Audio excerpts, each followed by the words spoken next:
morning. Good morning.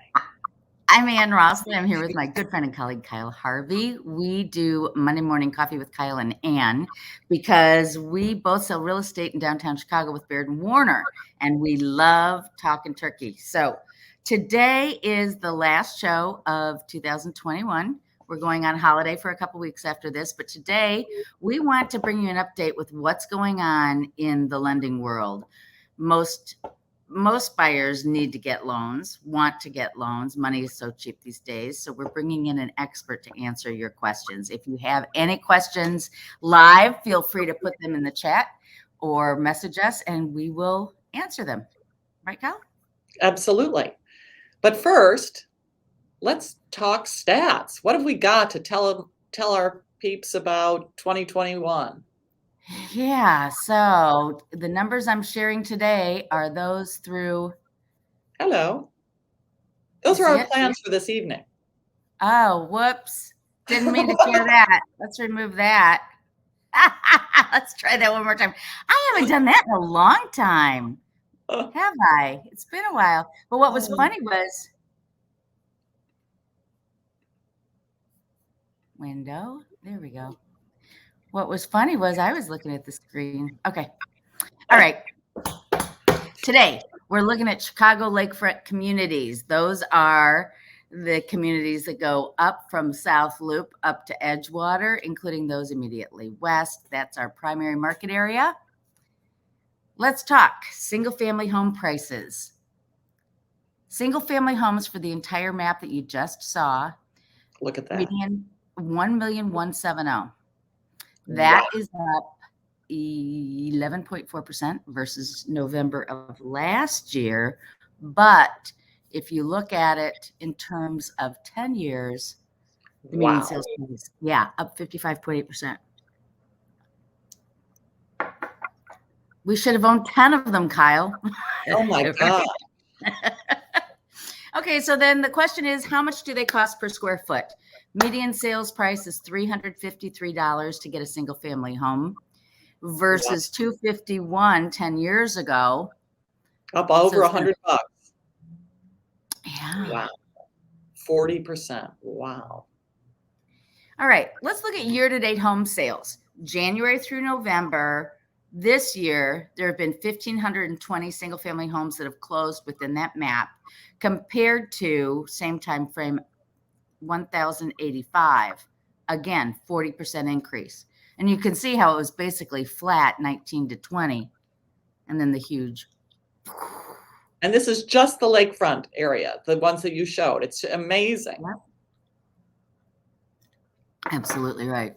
Okay. Now, the grim news. Number of homes for sale. In this area, there are only right now 234 single-family homes for sale, down almost 50% versus November of 2020. But that's not the story. The real story is, look, we are down like more than we've been down. There's like nothing. I know. Right now. Not a surprise. We're going into the holidays, but I mean, to be that low, I mean, here's the holiday low before, and that was almost the high of 2021. Yeah, that's the point, is comparing the high and the low from other years and how few things are on the market. It's amazing. Yeah. All right. So no surprise, 1.7 months worth of inventory on the market. And that's Hazel telling me she needs to go outside. Okay. I thought this was fun to see. Number of showings per home during the month of November was 4.2. If you had a home on the market, chances are you got 4.2 showings. Showings to get a contract, 11. Those are averages. All right. Let's spring into condos. Median sales price for a condo today in that whole area again, $395. $395,000, up 36.2% over 10 years ago when it was $290. Price per square foot, $336, up 30% over year, and up 40% since November. That says 21 feet. That is incorrect. Since November of 11. Yeah. 40%. But this is remarkable. You see that dip at the top, and that reflects some of the softness in the market for all the challenges that are going on in the area right around in really the near north area. Exactly right.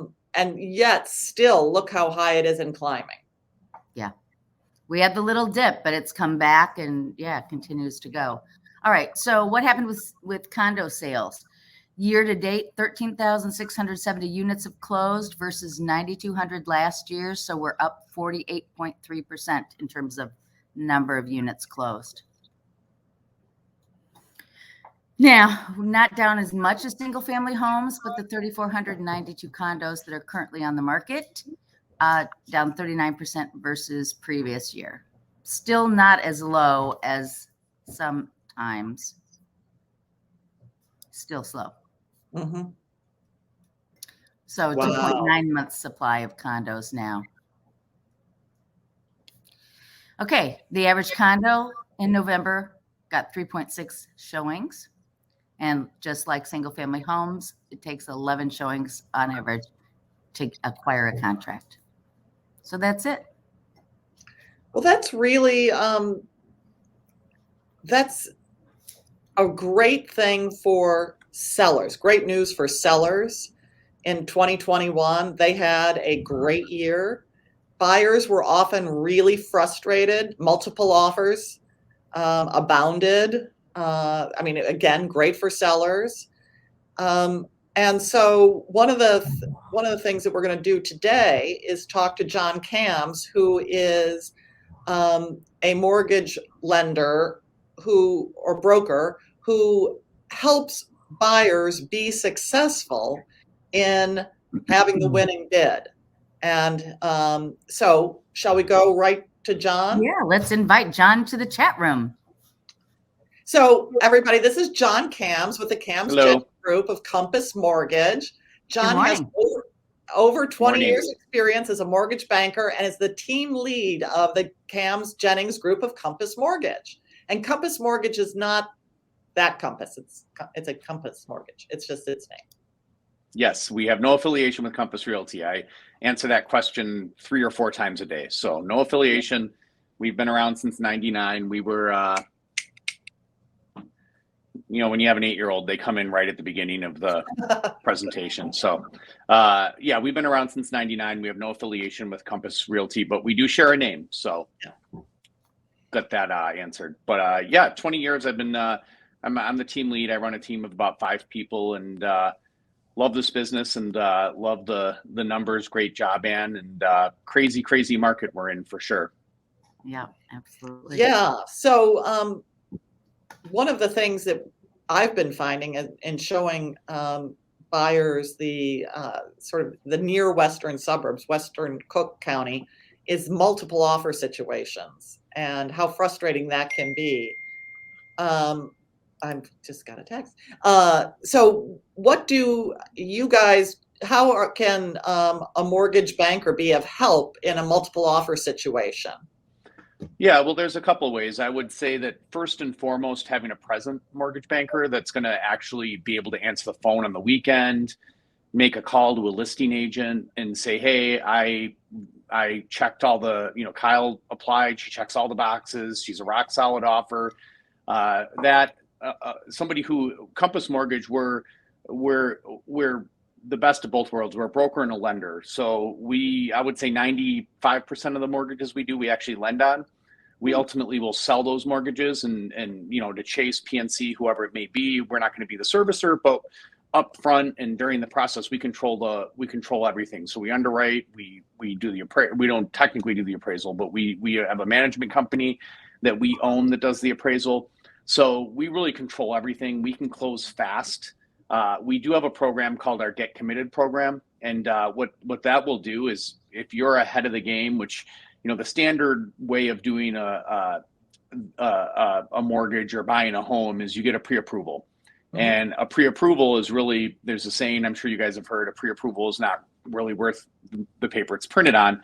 And the reason being is that I pre-approve people all day long, but I'm not an underwriter. My title says senior mortgage banker. So there's still a human underwriter that signs off on after you do a pre-approval. They're gonna, once you go under contract, you look with Ann and Kyle, you find a property, you come to a purchase agreement. That's typically when the underwriter steps in and says, hey, let's verify everything John did, make sure that John knows what he's doing. And the reason being is that usually mortgage companies don't want to hire an underwriter to underwrite your file until we know that you actually have a property. What we'll do is turn you into, in effect, a cash buyer and underwrite you and issue a loan commitment up front. And then when you go to make an offer, you can now say, hey, I've already been underwritten. It's contingent just on an appraisal, which most, I would say a fair amount of cash deals are still contingent on an appraisal. So when we do this, we guarantee closing in 15 days.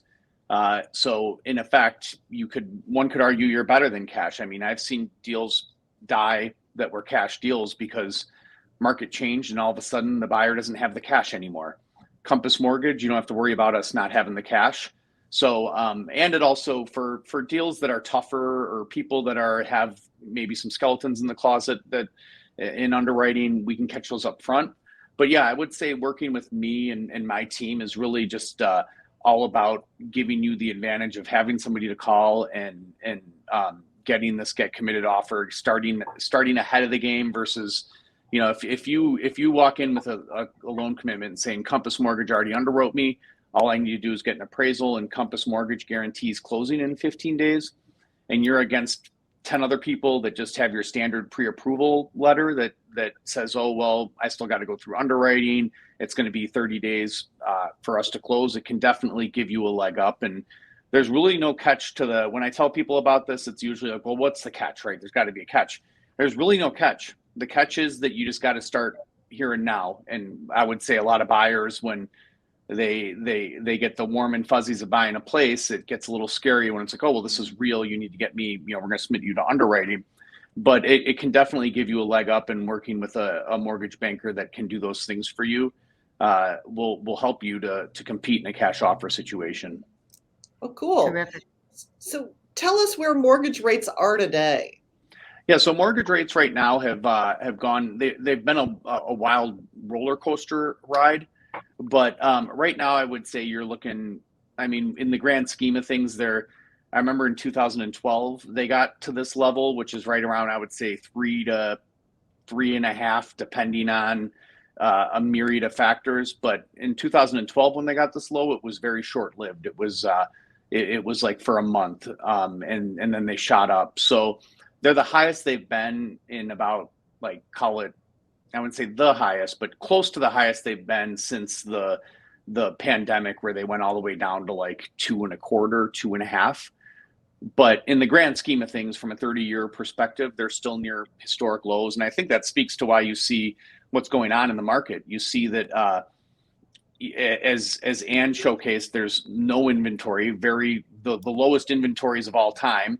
And then from an hourly perspective, as far as wages go, you have people's hourly wages. If you look 10 years ago, hourly wages have increased substantially, and you have the near lowest rates in history. So it's really a perfect storm for real estate to perform well. And that's why you see, like, I did a presentation a ways back on, I'm sure you guys seeing here this, is this another 2008? And while nobody knows, if we knew that, we wouldn't be on this call. But what the big difference is, there's no inventory. Rates are at all-time low or near all-time lows, and people are making, when you look at like the cost of a home versus hourly wages, they're down overall compared to 2008. So I think it's going to be really interesting to see what happens with this market.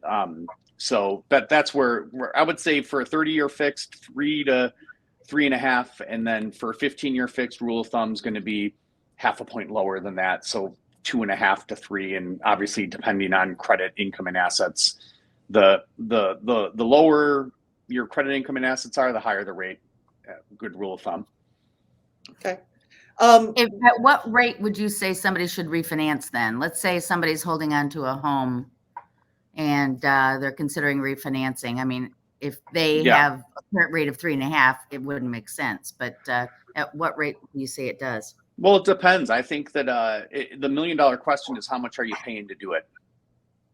Mhm. So if you have and the bigger the loan amount, usually the more reason to do it. So if you have 3.5% and you have a $500,000 loan amount, and I come in and say, hey, I can get you down to 3,375, and you don't pay a penny to do it, why wouldn't you do it? Right. If you're not paying a penny. So the $1 million question is how much are you paying to do it? The bigger the loan amount, the more it makes sense. If it was, oh, you're at 3.5%, you owe $100,000, I'm going to get you down to 3,375, and you're paying $3,000 to do it, that probably doesn't make sense. But what we do with every client, we're going to go line item by and say, okay, this does make sense, this doesn't make sense. But there really is. I definitely run into a lot of clients who have just these, they read on Google, for instance, that you shouldn't refinance unless you save a full point. And when you do the math on it, you're like, okay, you own a $500,000 property. I'm lowering it by half a point, and I'm not charging you a penny. That's going to save you tens of thousands of dollars over the 30-year term. So, yeah, I would say call me. It's the best answer for that. We make it really painless, and but yeah, I would say minimum. If you had to pin me down to something, I'd say minimum a quarter, and it's the higher the loan amount, the more that's going to be conducive. And obviously, how much are you paying to do it? Right. So we've all heard, we in the business have all heard about the new conventional loan limits that they went up. Mm-hmm. Yeah, first of all, by a lot. Yeah. So tell us about what is a conventional loan and what are the new limits? Yeah. So there's really there's conventional loans going to be anything backed by Fannie Mae and Freddie Mac, and what that means is that if you do like how the mortgage market works, you do it like in a I think this is counterclockwise, but in a clockwise fashion. We Compass Mortgage, you and a borrower, you come to Compass Mortgage. Compass Mortgage originates your loan. We buy what people don't realize is when you do a mortgage, people think of risk as like, oh, I don't pay the mortgage, right? And that's what the risk is to Compass Mortgage. Yes, that is a risk, default risk, but default risk is already baked into the algorithm, the statistics. Okay, so the real risk is what they call interest rate risk to Compass Mortgage and to all lenders. And that interest rate risk means that if I give you and Ann a mortgage at 4% and it's $500,000, just to use some nice round figures, and I give you guys a 30-year loan at 4%, and a year later rates are 8%. Well, I, in effect, as a lender, have lost half my money, because if I wanted to go and say, hey, I've got, all I can do as a lender is collect your monthly payments, and let's just say 2 years down the road, I want my money back. I ran upon hard times, the 500. So I go to the open market and say, hey, I've got this note that Kyle and Ann signed for 4% for $500,000. The market, in effect, is going to say, well, why would we give you $500,000 for a 4% note when 8% is the prevailing rate today? We'll give you money for it, but chop it in half, right? We'll give you $250 for that note that you signed.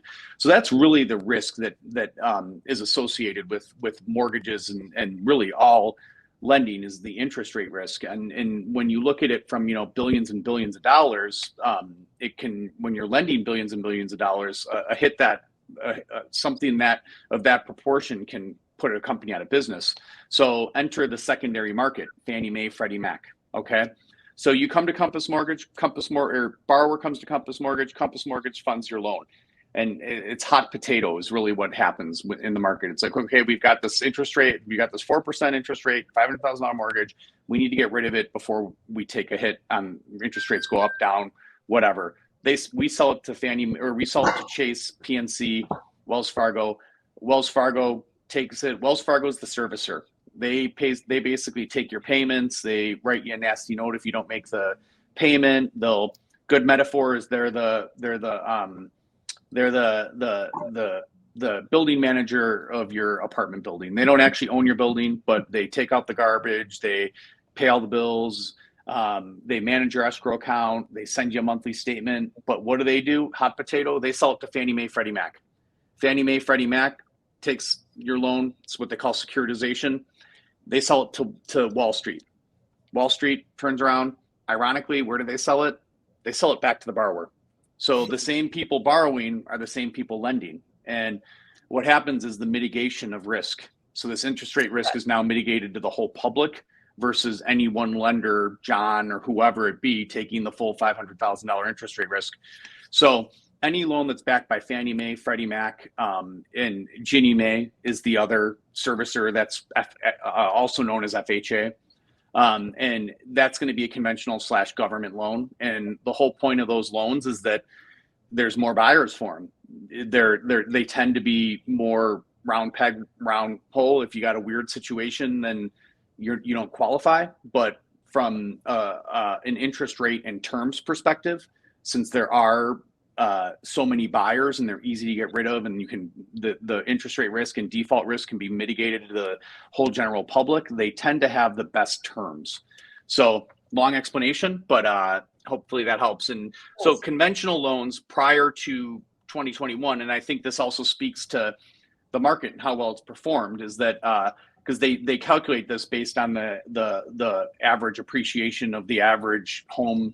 Nobody really, they've gotten pretty close to nailing how Fannie Mae does this and Freddie Mac, but they have a way of calculating this. So last year, the max conventional loan amount, and this is just for a first mortgage, and there are higher values. If you're in Manhattan, they'll go higher, but rule of thumb throughout all United States, if you were to buy a home and still be in a conventional first loan, that loan amount went from 548 to 50, I believe, to today it's 647 2. Wow. So it went up almost $100,000. And the FHA loan, which is basically just 65% of the conventional loan, went from 376, I want to say is 372.6 or something like that, to $420,680. So huge jumps. What that means from a numbers perspective is that if you took the 647.2 and you did let's just assume that you're going to only put 5% down. So that means technically today, with only 5% down, you can buy a $681,000 home and still be in a conventional loan. Wow. And in FHA, minimum down is 3.5%. So I'm just going to use 420 just for numbers' sake. But if you were to put down 3.5% on an FHA loan, you can now buy for 435. So I think what you're going to see is this is going to fuel, and this is kind of adding fuel to the fire, in my opinion. You're going to see prices continue to rise just because of this. Because I'm sure you guys can speak to, like, when you get to buying a condo and you're limited to that 548, 250, and now all of a sudden we're saying, oh, well, you can, which was basically the 548, 250. It used to be the max you could buy was 577 with only 5% down and still being a conventional loan. So that's going up by over $100,000. Wow, incredible. So you're going to continue to see prices increase, and then obviously general inflationary pressures that we already have. It's going to be a wild ride. I'm excited, but at the same time, you got to talk to professionals like Ann and Kyle and myself to really navigate the waters, and as we continue to open up and like I said, it's going to be a wild ride. I'm excited. So. Excellent. Well, there's also some new news about Condo Association, Condo Lending that Fannie Mae has introduced. That's in response to the disaster in Miami. Will you talk a little bit about the new rules and how that might impact Chicago? We lost Ann. Oh, that's okay. Hopefully we're still on. But I wouldn't say they've changed the rules. I would say they've decided they're going to enforce the rules more. stringently, and that's if you look what happened in Miami, they're basically, you have nationwide municipalities, if that's the right term, that are cracking down on condos that are maybe not up to date on their inspection and their county guidelines for adhering to safety protocols. And you look in just in Oak Park, I think I'd forward you this Oak Park condo recently. There was some, it didn't look right structurally that, prior to Miami would have never mattered. But this condo collapse in Miami, they're going out. It's a lot like the porch collapse. If you remember when the porch collapse happened, county officials and went out and with a faulty deck. And what did they do? They put I can't remember the name of what they do, an injunction. What, Kyle, you're a past attorney. I forget what a code violation. Mm-hmm. So, a code violation is going to be a big no-no for a condo. And when you get a conventional loan, there's in essence two underwrites. They underwrite you as a borrower, and they underwrite the condo as an association. So there's more risk on a condo. There's not only you as a borrower and default risk, but there's also association, litigation, safety hazard risk. So what you're going to see is condos, and in this instance in Oak Park, this condo kind of laughed at, I don't know, I shouldn't say laugh, but they ignored the county, and the county came in and said, you know what, you're all evicted until this gets handled, and evicted the whole building. And so you're going to see a lot more code violations. You're going to see a lot more safety hazards, which as soon as that gets put into the condo underwrite, you're not getting a conventional loan.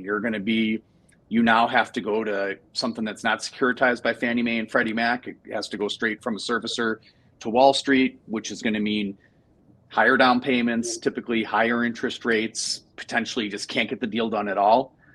So I would say that, on the other side, though, you're also seeing to compensate for that, you are seeing some more common sense underwriting come back. There was a time for FHA where you just couldn't do, you could technically do an FHA condo, but the whole building had to be approved. And these buildings we were like, forget it, we just won't do FHA. A couple years ago, they came back and they're doing 1-by-1 spot approvals for FHA. So you are seeing some common sense underwriting guidelines come back. But this thing in Miami is definitely, you have basically every municipality being like, hey, we need to make sure this does not happen again in our urban area. So they're basically inspecting these condos. And if there's, that opens up a whole potentially whole can of worms. It can be, it's not a structural issue, but you don't have handrails. It's not, there's all these other issues that can come with that. So working with Kyle and Ann and a good attorney to really ask these questions up front when you buy a condo can save you a big headache in the future that based on what happened in Miami is going to be happening more and more. Well, here's the thing that I worry about. And so first of all, everybody, this only applies to associations worth 5 or more units. So it's not these 3-unit, 4-unit little ones that dot the lakefront community. So these are the larger condo associations. But what we're, in the short run, people who have any influence over condo associations spend the money to make sure you pass inspections. Yep. Because in the short run, lenders are going to say, you got even the smallest thing on your record, I can't offer a conventional loan. So that's going to be a challenge. So sellers, go to your association managers or your president or the board and find out what exists, and then encourage the spending, the appropriate spending on maintaining your building. It's going to add value because it will not push buyers out of the conventional market. It will add value to your limit, to your unit. John's just spent all this time talking about how much you can buy all this property, all these great loans, with very little down, but that will not be available to you in the event that your association has screwed up and not followed through on fixing things that need to be fixed. I also worry just a little bit that this adds pressure on associations to meet really nitty things out of inspectors. That inspectors will now have sort of an opportunity to be very pushy and find fault where there is no fault, for heaven's sakes. So it's going to be, we're talking about all these positive things, with the conventional loan limits. I just want everyone to know that there has been this other thing that may make it tricky. Again, John's exactly right. Talk to us. Ann and I can help you advocate for yourself as a seller and as a buyer moving through this this sort of tricky time that we're going into starting January 1, 2022. So what other questions we have? I have more questions for John, and I can't find them. Now I can. So what do you think is going to happen to rates? Everyone wants to know this in 2022. Yeah. Do I need to act this minute, or can I wait until there are probably more properties on the market starting in January, February, March? Yeah. So I mean, one of my favorite sayings, I think I already said it, is if I knew that, I wouldn't be on the call with you. And if I knew what rates were going to do, I wouldn't be on the call with you. I would have all my money. I would have all my money there and not have to. But that being said, there's the consensus is that as I'm sure it's pretty prevalent out in the news today, is inflation. There's a lot of inflationary pressures. The Fed moved from removing the word transitory. So the Fed was basically saying, oh, we're going to have some, quote, transitory inflation with all the money that we put into the system and the bond, the stimulus packages. And then the Fed's also been buying what they call quantitative easing, buying bonds to drive interest rates down, which basically in effect is adding more money to the money supply. So the Fed has used the word transitory, and then just a month or two, I think it was just a couple weeks or a month ago, they came out and said, we got to get rid of transitory. Let's stop using that. Even though for the past 2 years, everybody's been saying, hey, this is going to persist. Like, we don't think this is going away. The notion was that, oh, there's a supply chain issue. And then once we get back to full swing and everybody's employed and the pandemic's over, it's going to go away. Well, how often do you see people come back and lower their prices once they're up? It doesn't typically happen. So that being said, inflation is the arch enemy of bonds, which is basically what the mortgage rates are tied to, because it's a bond is a fixed rate of return. So inflation, prices going up erodes that fixed rate of return. So from an inflationary standpoint, I would tell you that rates are going to go up and that you should act now if it's that you like the interest rates. From now on the other side of the coin would be that what they call the yield. I can't remember it'll come to me, but if you look at basically the 10-year yield and the 2-year, there is some also recessionary talk going on that there's going to be a recession. Inverted yield curve is what they call that. So if you look right before the pandemic, the 10-year bond was higher than the 2-year for a very brief moment. And that usually indicates a recession. We did have a recession that was pandemic influenced. And I think it was actually the shortest recession we've ever had. And, but what people are saying is that there's a lot of indicators that we're going to have another recession here in the next year or two, which would drive rates back down.